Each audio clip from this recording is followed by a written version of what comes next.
What's going on YouTube? It's your boy Cam ATL. Shout out to the DFS squad. Last night the lineup was filled with fire. All I saw looking down the lineup was just fire, fire, fire, fire, fire, fire, fire. It's goddamn needed a goddamn fireman to come put that shit out last night. There was no stopping that lineup last night. That lineup was fucking hot. That shit was fire. Now, imagine if the third quarter would have been more exciting for our guys. Like, the first half was amazing. Everything went how we wanted it to go. All of our players were going off. Fareed had an amazing first half. And then the second half comes around. The third quarter comes around, and it seems like none of our players even touched the floor. But it was obvious come the fourth quarter the reason why they sat in the third. It's because they were like, you know what? The DFS squad has these guys in their lineup and they really need some fucking points. Let's give them some fire. Our players played the entire goddamn fourth quarter, it felt like. Lou Will went fucking berserk like I told you guys he would. Fareed went berserk like I told you guys he would. Zubik got well over value. Everybody put up. And this is what we hope for every single night. Now we need to keep the momentum going. Let's go straight into this slate today and let's do the same fucking thing. There's going to be fire all throughout that shit. No snowflakes. We're not doing that snowflake shit around here. This shit's going to be goddamn all fire like it was last night, man. Shout out to everybody who joined the live stream last night. I had fun. So we will be doing it again today. I will be going live an hour before the tip-offs. Maybe a little sooner. Depends on what's going on. But I will keep you guys updated with when I'm going to go live. Most likely an hour before tip-off like normal. Okay? So, let's get right into this fucking slate. Let's do it. Alright, at point guard, man. Now, there's some games you want to get involved with today, alright? The games I think you should get involved with are Boston, Toronto, Phoenix, Clippers, and I love the Minnesota-Cleveland game. I think that's a good game too. And Miami-Atlanta. So there's several options. Even New Orleans-Detroit. All of these options are going to get, like, there's going to be over a total of 215 points in about 5 of these games. So, I mean, there's so many options to choose from, guys. So we really got to really use our heads, buckle down, and really get it popping. Now, at point guard, I love Isaiah Thomas against Toronto. Absolutely love him. Antetokounmpo against that tough Jazz defense, I'm fading. Russell Westbrook against Chicago, I am not playing him against Chicago. Now, if you want to spend $12,000 to play him against Chicago when he just played last night, you can, but I'm not. Isaiah Thomas has had some rest. He's going against a team that gives up a lot of points to point guards, as well as a team that puts up a lot of points. So this Toronto-Boston game will be a great game to get your hands in. Eric Bledsoe will be a fantastic play against the Clippers. He'll get 50 plus. I do like Isaiah Thomas more because I think Isaiah Thomas got that 60 plus potential tonight against Toronto.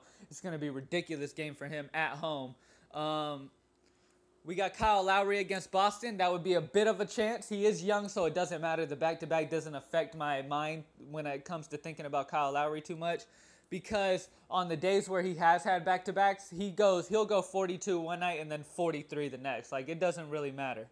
Okay? Like, they play him. They don't give a shit. Okay? So, but I love Dragic tonight against my Atlanta Hawks. Atlanta puts up a lot of points, and our weakness on defense is at that guard position. So, Dragic should have a field day against Atlanta. I see him getting 45 plus, and at 7,400, I love it. I love the value there. All right, now at shooting guard, I love Jimmy Butler against OKC. Keep an eye on the DeRozan situation.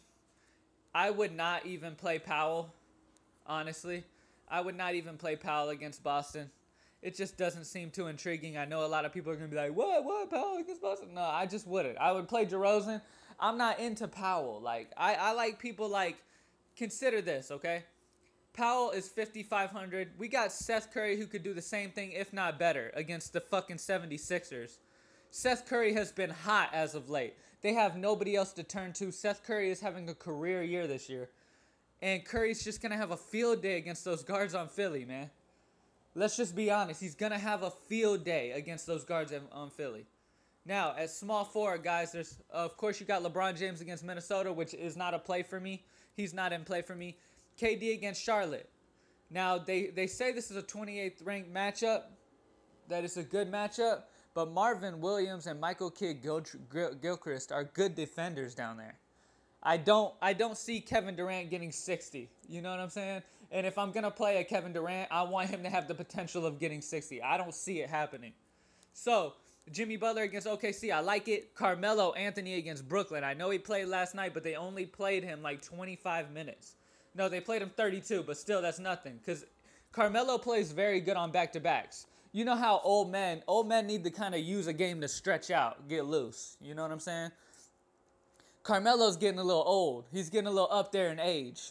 So, like, he plays one game, he gets real loose and stuff, and then on the back-to-back, he's loose and he's real ready to go. You know what I'm saying? He plays good on back-to-backs.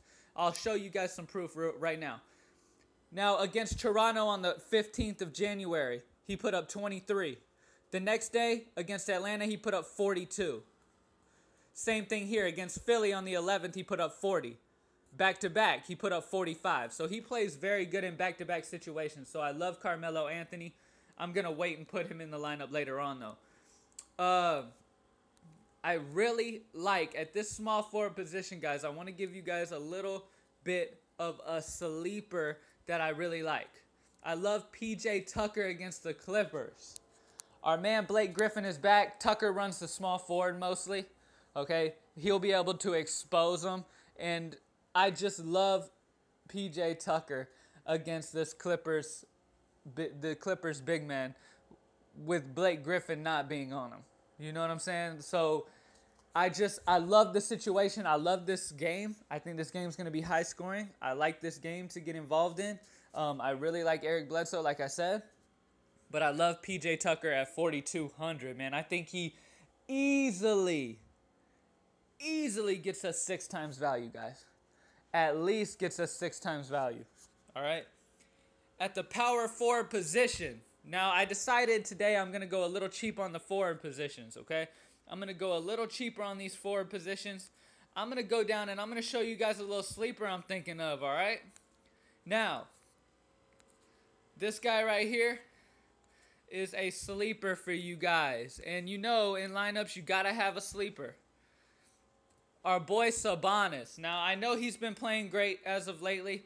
He did put up 31 against San Antonio last night. That's because Enes Kanter's out. He's getting more run with Enes Kanter out. They need more of a big man presence down there. So, with them on a back-to-back, I like Sabonis with Enes Kanter out and against Chicago especially. Sabonis has that potential to get us, oh man, 6 times value would be 18. So, he's going to get us 7 times value, guys. Easily 7 times, if not more than that, okay? So I love Sabonis since we're going big other places. Now at this center spot, guys, one of the games I really, really love is Indiana-Orlando. Vucevic is going to fucking annihilate the Pacers down below. Take advantage of that. I love Vucevic and I love Brook Lopez. Either way you want to go, I love it. Okay? Either way you want to go, I love it. I'm not going to waste time at the second guard position. I'm putting my boy Isaiah in, man. Isaiah Thomas has crazy potential. His ceiling is just like, his ceiling is like at 1 million points. Okay? Like Isaiah Thomas against Toronto is a great matchup. At home in Boston. You got to play Isaiah. It's a perfect situation for him. Isaiah's going to fucking eat. Okay? Now, at this forward position here, guys. Now, these last 3 positions are going to be very, very strong. I love Dion Waiters against Atlanta. Hold on. Actually, I set this lineup already. I have Carmelo in the flex. Now, at this forward spot, I did not have Waiters. I ended up going with Serge Ibaka in this Indiana-Orlando game. Okay, like I said, this Indiana-Orlando game, you want to get involved. Yes, I love Peyton. I love Peyton. But I just didn't see where I want to put him in. Okay, now, if you're going to put him in at all, it's tough to even consider it, man. Carmelo against Brooklyn is so sexy. In Brooklyn. Oh, that's so sexy. Okay, so if you were going to put Peyton in, I would say to take Ibaka out, take Anthony out. I would say put Peyton in the flex because I love Peyton, so I'm just giving you guys another option real quick. Just showing you guys another option. So if you put Peyton at the flex, that would allow you to put Dion Waiters. This is how I would do it. If you go Elfrid Payton, this is how I would do the lineup right here. Okay? That would end up giving you Vucevic and Payton in that game. And then Dion Waiters against Atlanta, which is a good matchup, and Isaiah Thomas. So pretty much what I'm doing is, instead of going Waiters, I'm going Ibaka. And instead of Payton, I'm going Carmelo. So I don't think that's much of a change. It's pretty even. I'm not going to fault you either way if you decide you want to go that other way. You know what I'm saying? So there it is, guys. I'm going to read this lineup off to you guys like I always do. I'm going to go ahead and shout it out to you guys. Another player I love is Austin Rivers against Phoenix, guys. Guards play great against Phoenix. But anyways, here's my lineup, guys. Dragic against the fucking no defense having against guard-ass Atlanta Hawks. I love Dragic tonight. Seth Curry against the fucking 76ers. Now, the 76ers have been playing very well as of late. I'm very happy for them. Actually, I've never admitted this to anybody, but I actually kind of like the 76ers, especially when Ben Simmons gets back. I'm really going to like the 76ers. Okay, I really like the 76ers. There's something about them. Like, they've always been, I mean, they've had their chances where they've been decent, and they have not been good at all lately. But there's something with me. I love the underdogs. So I am a 76ers fan, okay? Let's keep that on the low, though. Let's just keep that between us. Let's not put that out there, all right? Anyways, guys, we got Dragic against Atlanta, great matchup. Seth Curry against Philly should be great. PJ Tucker is one of our sleepers against the Clippers. Blake Griffin should not be on him. He should have a great night. Sabonis is a sleeper against Chicago.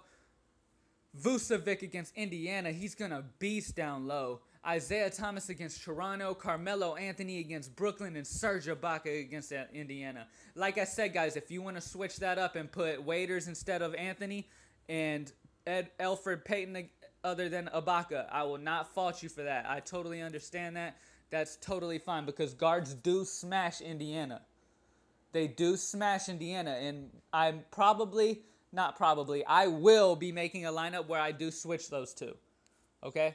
Where I do switch those two. Maybe have a lineup with Brook Lopez in too. Okay? But anyways, this is mainly what I like. I like Sabonis and Tucker as my two cheap guys today. I really like them because the potential is there. But Tucker's got that potential easily to get 35 plus. Sabonis has shown he can get 30 plus in a heartbeat. Okay? And against Chicago, they're struggling. Taj is beat up. They're struggling, okay? So, and they're on the back end of a back-to-back. Sabonis should play very good, man. I'm looking forward to seeing how Sabonis does. I think Sabonis will play good, especially for 3,300. He should easily get our value back for us. Hopefully, all we see is fire like we did last night, man. Thank you for watching once again. Like this video. Subscribe to the channel down below. Hit the little bell so it notifies you when I post every day so you don't have to, like, go searching randomly to see if I post it or not. I appreciate you guys so much. Follow me on Twitter at cam_ATL,